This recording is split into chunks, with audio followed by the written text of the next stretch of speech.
안녕하세요. 2021년 7월 15일 목요일 인천 한일고등학교 1교시 음악 수업을 시작하도록 하겠습니다. 저는 담당교사 김지훈입니다. 안타깝게도 또다시 온라인 수업으로 이제 학기 마무리를 해야 될 것 같아서 좀 아쉽긴 한데요. 그래도 요즘 시기인 만큼 이렇게 온라인 수업으로 마무리를 하는 걸 좀 이해를 해주길 바라고요.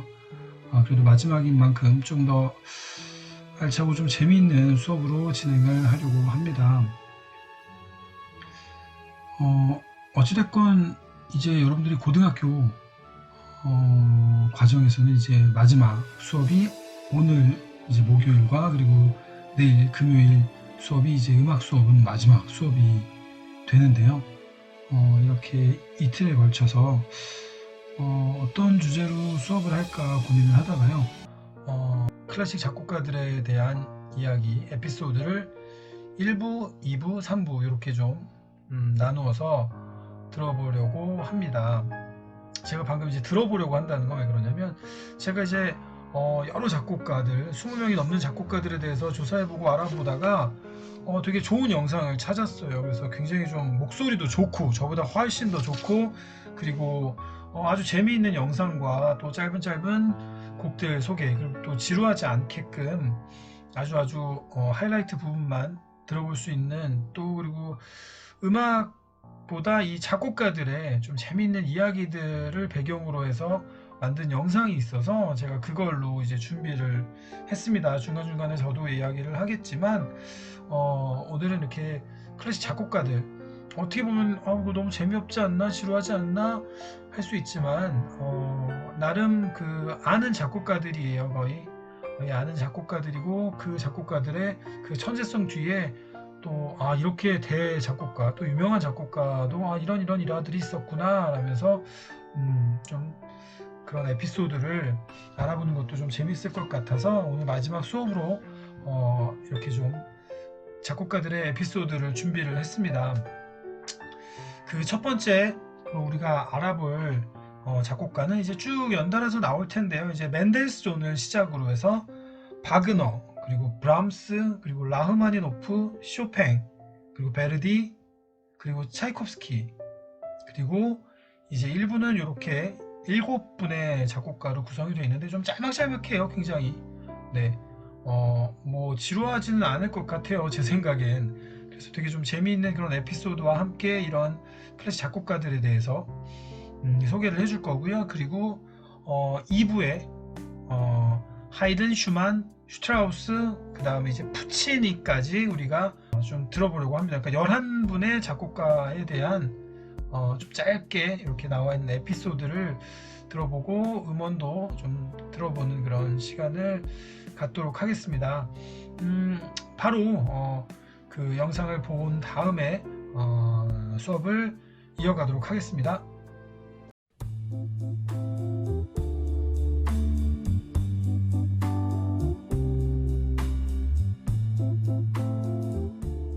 안녕하세요. 클래식 읽어주는 남자입니다. 자, 우리가 알고 있는 많은 작곡가들이 천재, 신동 등에 비유되고 그들의 작품을 들으며 와, 사람이 어떻게 이런 곡을 작곡했을까 라고 감탄하곤 하지만 그들 역시 우리와 똑같은 한 명의 사람이었습니다.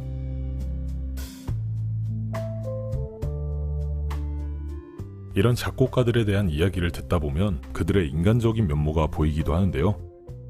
그런 의미에서 준비해봤습니다. 클래식 작곡가들에 관한 짧은 이야기.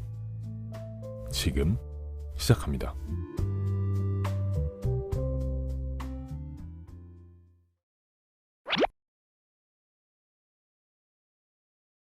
멘델스존은 클래식 작곡가계의 유명한 금수저였습니다.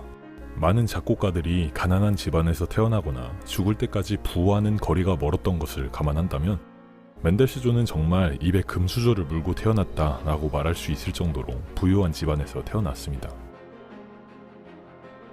멘델스존의 할아버지 모제스는 당대 유명한 계몽주의 철학가였다고 합니다.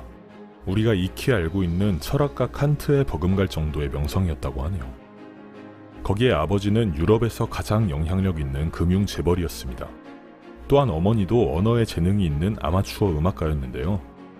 맨델스존도 이에 영향을 받아 독일어, 영어, 이탈리아어, 그리스어, 불어, 라틴어 등 총 6개 언어를 구사했다고 합니다. 어려서부터 여러 방면에서 부족함 없이 자랐고 그러다 보니 음악에서도 이러한 성향이 잘 묻어나온다는 의견들이 있습니다. 커다란 감동이 있는 음악이 아니라 그냥 무난하게, 평탄하게 흘러간다는 거죠.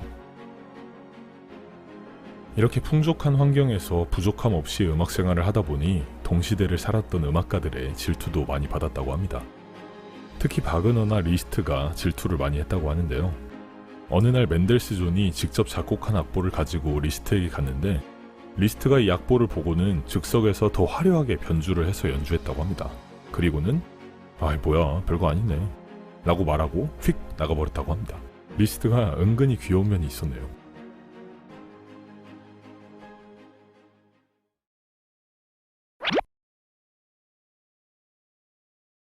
앞서 바그너도 맨델스존을 질투했다고 이야기했는데요.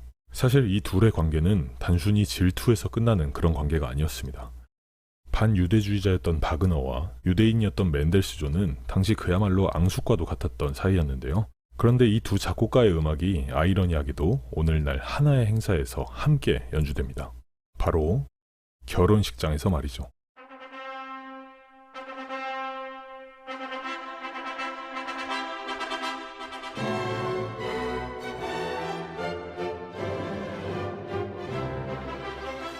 신랑 신부가 퇴장할 때 나오는 이 결혼 행진곡은 맨델스존의 작품 한여름밤의 꿈에서 나오는 음악 중 하나입니다. 반대로 신부가 입장할 때 울려 퍼지는 홀레의 합창은 바그너의 오페라 로헨그린 3막에 나오는 첫 번째 합창곡이죠. 물론 두 작곡가 모두 현대의 결혼식장에서 본인의 음악이 흘러나오길 바라며 작곡한 것은 아니겠지만 그 어떤 행사보다 행복한 결혼식에 앙숙과도 같았던 두 작곡가의 음악이 신부의 입장과 퇴장에 상징적으로 쓰인다는 것이 아이러니하면서도 재밌는 사실입니다.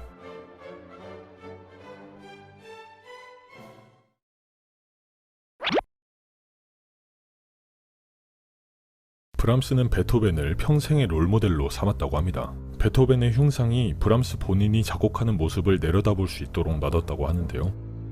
완벽주의적인 성격이었던 브람스가 특히 신중에 신중을 기해 작곡했던 분야가 바로 교향곡입니다.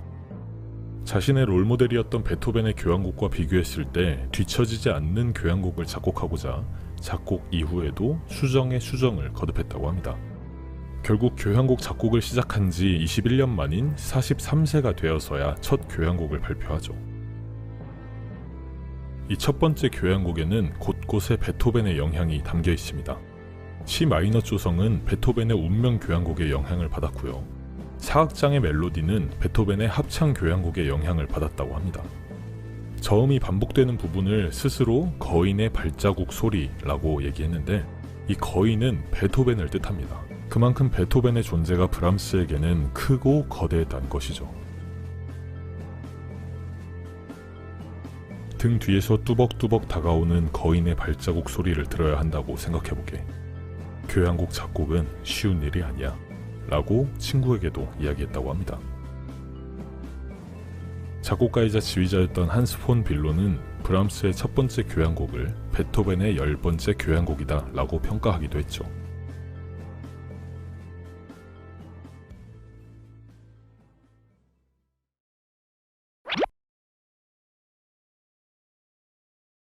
브람스의 거인의 발자국 소리가 상상이었다면 작곡가 중엔 실제 거인도 있었습니다. 바로 라흐마니노프죠. 라흐마니노프는 마르팡 증후군이라는 질환을 앓고 있었습니다.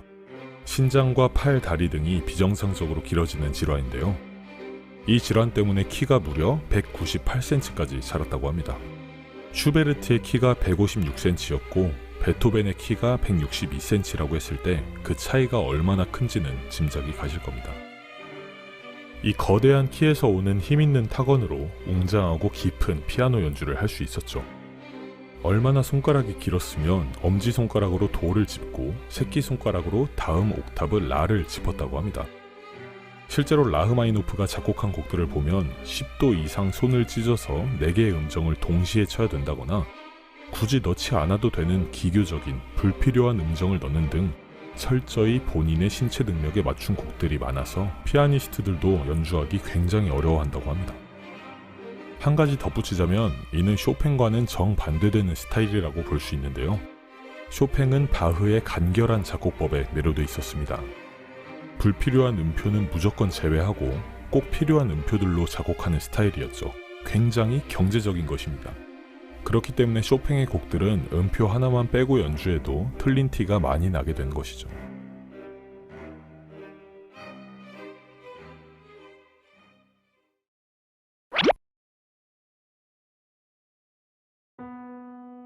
피아노의 시인이라 불리는 쇼팽.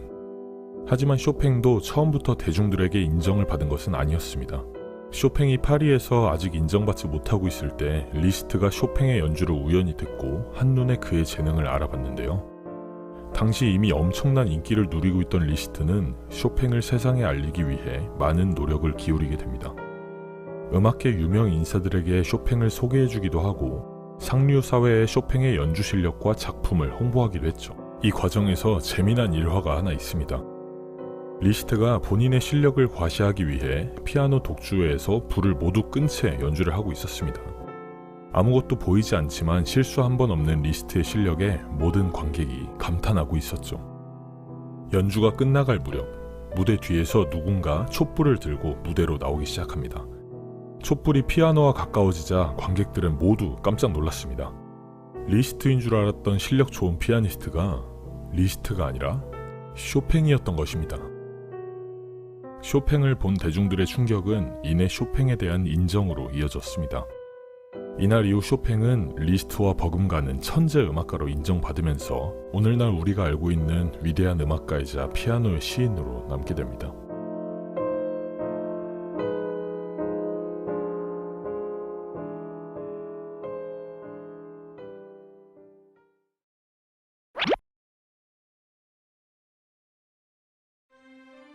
음악에 재능은 있었지만 가난한 집안에서 태어나 부모님에게 직접적인 후원을 받을 수 없었던 베르디.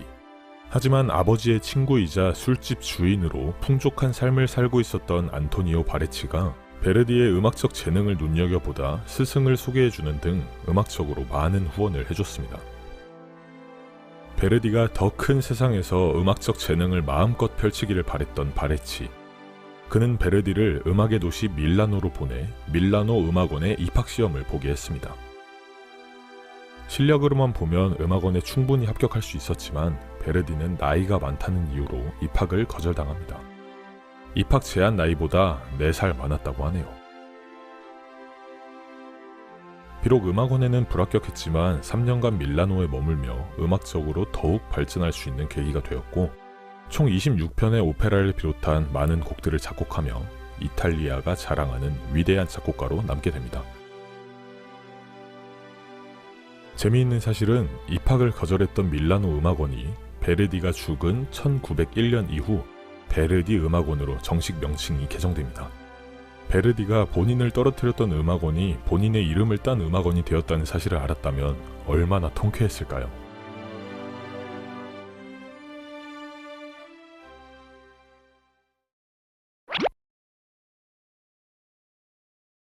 백조의 호수, 호두까기 인형 등으로 유명한 러시아의 대작곡가 차이콥스키.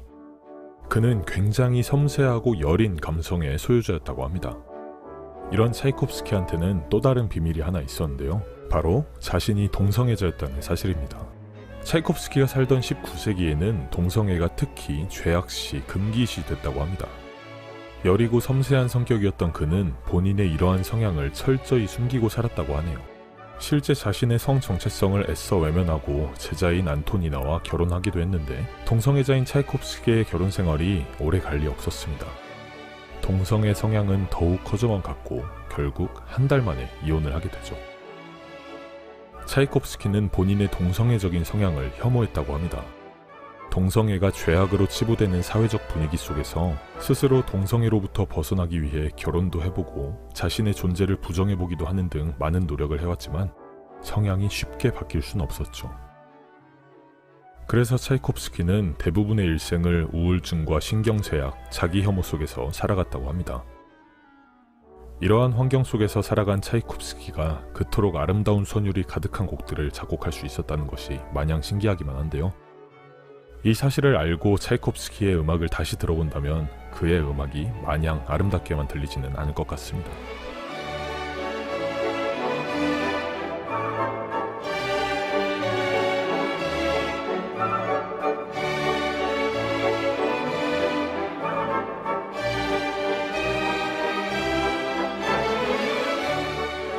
자, 클래식 작곡가들에 관한 재밌는 이야기들을 소개시켜드렸습니다. 이미 알고 있었던 이야기들이라고요? 그렇다면 여러분들이 알고 있는 또 다른 재미있는 이야기들도 댓글로 남겨 많은 분들과 공유해주세요. 구독, 좋아요, 알람 설정 잊지 마시고요. 저 클래식 읽어주는 남자도 다음엔 더 재밌는 이야기들로 찾아오겠습니다. 감사합니다.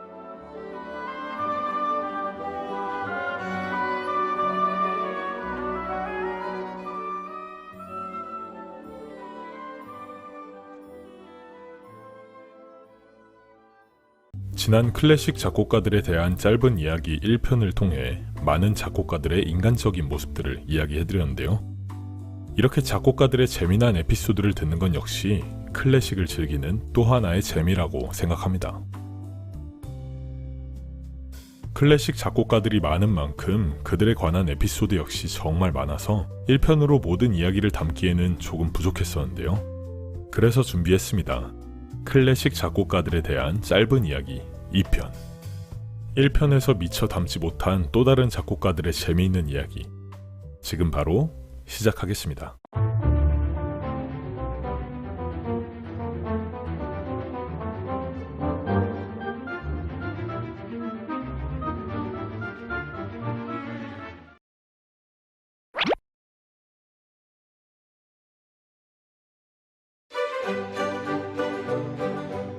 모차르트, 베토벤과 함께 고전시대를 대표하는 작곡가로 불리는 하이든. 100곡 이상의 교향곡을 작곡하며 교향곡의 아버지라 불리는 이 하이든이 하마터면 진짜 아버지는 되지 못할 뻔했다고 합니다. 어린 시절에 하이든이 음악에 재능을 보이자 부모님은 적극적으로 음악교육과 활동을 지원해주었는데요. 그중 하나가 성당에서 성가대원을 맡게 하는 것이었습니다. 변성기가 지나지 않은 하이든의 목소리는 유독 맑고 고와서 보이스오프라노로 아주 제격이었고 성당 내에서도 인기가 많았다고 합니다. 이를 유심히 지켜보고 있던 성당 관계자가 하이든의 목소리가 아까우니 카스트라토가 되는 것이 어떻겠냐 제안했다고 하는데요. 자, 여기서 카스트라토란 변성기가 오기 전 남자아이의 고환을 제거해서 성인이 되어서도 맑은 미성을 유지할 수 있도록 한 가수를 뜻합니다. 이에 대한 자세한 이야기는 제가 올린 영상을 참고해 주시고요. 아무튼 하이든은 이 제안을 받고 카스트라토가 될 생각에 굉장히 기뻐했다고 합니다. 왜 이게 기쁜 거지? 하지만 아버지가 이 사실을 알고 카스트라토는 절대 안 된다며 반대를 했고 결국 하이든은 카스트라토가 되지 못했습니다. 만약 그때 하이든의 아버지가 반대하지 않았다면 하이든은 교향곡의 아버지는커녕 그냥 아버지도 되지 못할 뻔해.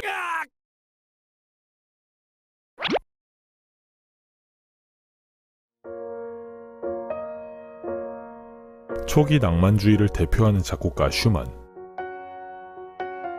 가곡과 실내악 그리고 피아노곡에서 훌륭한 작품들을 많이 작곡했던 슈만이지만 그의 원래 꿈은 피아니스트였습니다. 최고의 피아니스트가 되겠다는 야망이 있었던 슈만은 빨리 그 목표를 이루기 위해 조금 무리한 연습 방법을 선택했는데요.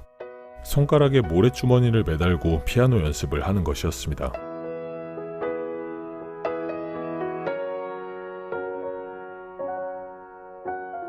이 무리한 연습 방법은 약지 손가락에 치명적인 부상을 입혔고 슈만은 피아니스트로서의 꿈을 접게 됩니다. 하지만 작곡과 함께 음악 평론가로 활동하며 음악 생활을 계속 이어나가는데요. 특히 1834년 음악 평론지인 음악 신보를 창간하면서 많은 신예 음악가들을 세상에 알렸습니다. 슈만이 알린 음악가들 중에는 브람스와 쇼팽도 있었죠. 아직 유명해지기 전이었던 브람스의 연주를 처음 듣고 새로운 길이라는 제목의 에세이를 통해 시대의 정신에 최고의 표현을 부여한 사람이라고 극찬했고 쇼팽의 연주에 감탄하면서 신사숙녀 여러분 모두 모자를 벗으십시오. 여기 천재가 등장했습니다. 라고 글을 알렸습니다. 근데 그 특유의 성격 때문인지 쇼팽은 슈만의 이러한 찬사를 조금 부담스러워했다고는 하네요. 이렇게 슈만의 음악 신보는 신인 음악가들을 많이 알렸을 뿐만 아니라 클래식 음악사에서 음악 비평의 근간을 마련했다는 점에서 큰 의미가 있다고 볼 수 있는데요. 부상당한 손가락으로 피아니스트의 꿈을 접게 됐던 슈만. 하지만 그의 손가락은 다른 의미에서 빛을 발하고 있었습니다.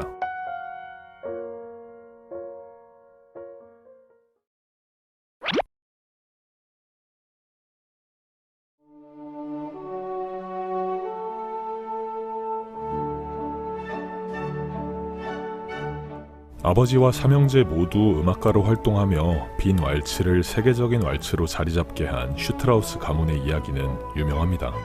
그중 가장 대표적인 음악가가 첫째 아들이었던 요한 슈트라우스 2세인데요. 이 슈트라우스 2세가 1853년경 신경쇠약 진단을 받으면서 치료를 위해 잠시 활동을 중단했던 시기가 있었습니다.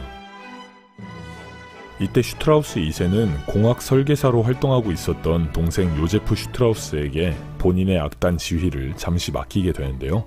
멀쩡한 직업이 있었던 요제프 슈트라우스는 이렇게 얼떨결에 음악계에 데뷔하게 됩니다. 형의 악단을 잠시 맡아줄 뿐이지 음악을 계속하진 않겠다라는 마음으로 데뷔 무대에서 발표한 작품의 이름을 처음이자 마지막 왈츠라고 지었는데요. 근데 이게 의외로 관객들에게 잘 먹혔다고 합니다. 실력도 나름 괜찮았는지 대중들에게 형의 버금가는 작곡가다 라고 인정을 받았는데요. 그러다 보니 요제프는 예정에 없었던 두 번째 왈츠곡을 발표하게 됩니다. 마지막 이후 처음 왈츠라는 이름으로 말이죠. 처음이자 마지막 왈츠, 마지막 이후 처음 왈츠. 제목을 좀 막 지은 것 같긴 한데 두 곡 다 당시의 인기는 어느 정도 괜찮았다고 합니다.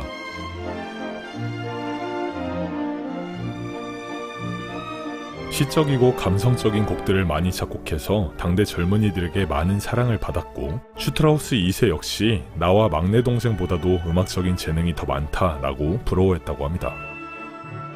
슈트라우스가 74세까지 장수한 반면 요제프는 43세에 사망했다는 사실을 봤을 때 만약 요제프가 더 오래 살았다면 왈츠의 왕은 요제프 슈트라우스가 될 수도 있지 않았을까 하는 생각이 드네요.